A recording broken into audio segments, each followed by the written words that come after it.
kwa mataifa, watu wote watakaoamini watabarikiwa pamoja na Ibrahimu aliyekuwa wa imani. So kumaanisha vile Biblia inamaanisha, yaani imani maana yake alikuwa anaamini mapenzi ya Mungu. Yaani ni kama zaidi mtu mahali umetengwa kwa kusudi la mtu fulani kinyume na makusudi ya watu ambayo itakuja kushirika ambayo haionekani. Bwana Yesu asifiwe. So ndio Biblia anasema andiko yalikuwa yanajaribu kueleza kitu kinaitwa Wagalatia baada ya Kristo kufufuka. Baada ya Kristo kufufuka hata kusudi la Mungu limetimia kwa mataifa yote kinyume na watu walikuwa wanaitwa Waisraeli. Maana Waisraeli hawa watu Biblia inaposema kuhusu Torati ya Musa, watu wanakuwa wamesoma sawa, lakini hawajatofautisha kwamba Waisraeli na mataifa walikuwa ni watu hawapatani, na sisi ni mataifa. Sasa sisi tunapanga tumepatanishwa na Kristo wa Mungu, ambaye maagano hayo si ile Mungu alifanya na Ibrahimu, akamwambia sasa kupitia kwako mataifa yote watabarikiwa. Hii kubarikiwa alikuwa anaongelea hizo kubarikiwa baraka za rohoni za kushirikisha utukufu wa Mungu ambao watu wote wamiliki wa dunia hawezi wakapata. Tunaona dunia hii watu ni wambaya, wanapikana because hawana Mungu ndani yao. Hakuna siku yoyote wanaweza kuwa na amani wakafanya kitu chochote, suluhisho chochote, hakuna, haiwezekani. Ndio maana hiyo Biblia inasema hapo, Paulo anasema kwamba andiko nilivyoona, maana Musa alipoandikia Waisraeli Torati, yaani Biblia inasema kwamba Musa Biblia inasema alijua njia ya Mungu. Njia ya Mungu yani alikuwa anaongelea kuhusu Kristo ambaye ni wokovu. Na hao wanadamu waliokuwa nao, hao walikuwa ni watu wanaenda katika mwili, yaani habari za mbingu kama wanaona sahihi. Hawezi kuelewa, hao ni roho mambo kuonekana ama mambo kushikika ama mambo kufanya kuonekana. Tunaona tunachemsha kitu yote kwa Mungu, yaani kwa Mungu. Mungu alikuwa anatumia mfano ya maji. Alama wanasema kwamba mwanamke asiwe mzuri ipatao mwanaume. Unajua wanadamu wa mwilini wasikuta wanafikiriana kwamba Biblia inaongelea kuhusu mavazi ya dunia. Lakini kwamba ilikuwa inaongelea kuhusu Kristo, ilikuwa inaongelea kuhusu wokovu, kwa sababu Mungu alikuwa anatumia material ya kuonekana ambayo anatumia kama njia ya mwanadamu kufundishwa yapate kufunua wanaoni kwa ulimwengu wa roho ambao hauonekani, ambao haushikiki. Tunaona hata hapo upili mambo ya imani. Si mambo yanaonekana dhaifu.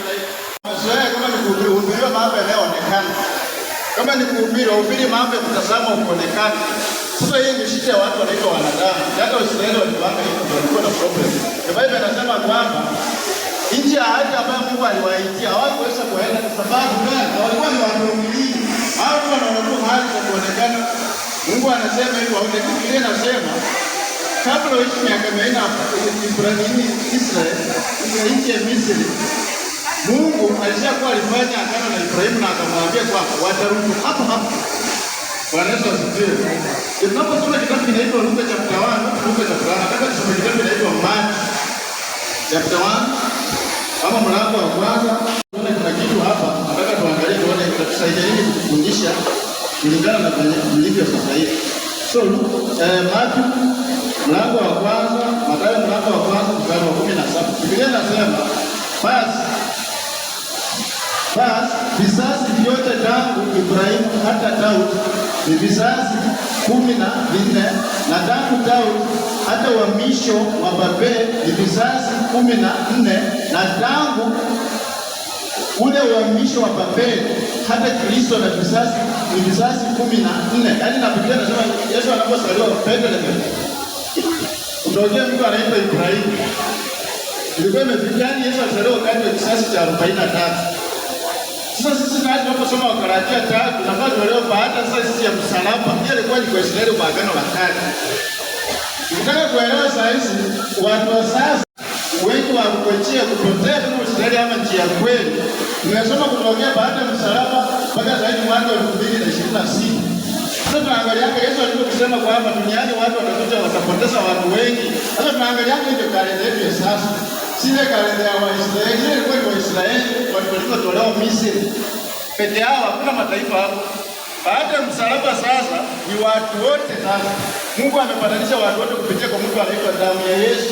Damu ya Yesu maana yake ni maisha yake alitupatia sisi. Yaani damu ya Yesu inakuja kutakasa roho zetu. Bora sana. Maana kila siku hizi ndio tunapoteza hawa mtu anasema damu ya Yesu inatakasa kwa barabara na magari. Hiyo ndio shida ya watu wa siku hizi. Yaani hiyo ndio shida ya watu wa sasa. Pasipokuchua Waisraeli pia walifanya hivyo, wajaribu agano la Mungu. Bwana Yesu asifiwe. Hiyo ndio shida ya watu.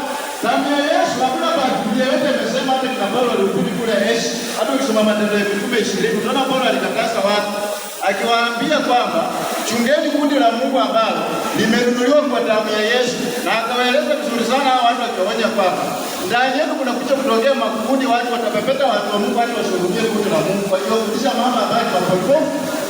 Hata akawakataza kwamba yeye mwenyewe alifanya kwa mikono yake mwenyewe, na tena akawaambia kama venye Bwana Yesu alivyosema, hata mkono ambao umenaotoa ndio umebarikiwa kuliko ambao umepokea. Kwa sababu shida ya watu siku hizi wamepotea ni njia, kwa sababu wamekosa kuelewa kwamba kuna utofauti wa neno la Mungu na kuna utofauti wa mahubiri ya wanadamu. So mahubiri ya wanadamu haitokani kwa maandiko.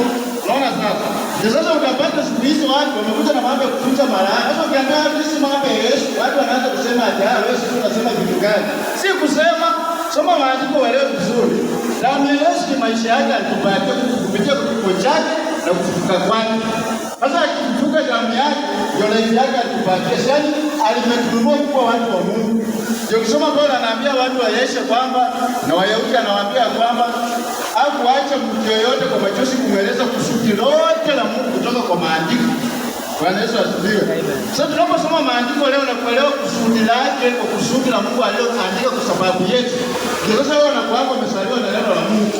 Ukisoma maandiko kwa kusudi ya wanadamu na kwenda kwa makanisa ya mataifa na worship, wewe sasa si mtu, wewe ni mtu unalaaniwa. Sababu hiyo si makusudi ya Mungu.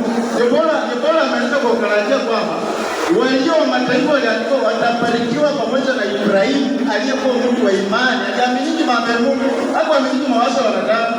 Bwana Yesu asifiwe. Hapo anaamini mawazo ya wanadamu, alikuwa anaamini neno la Mungu. Yaani kama sasa hivi ndio hili kisasi kingine.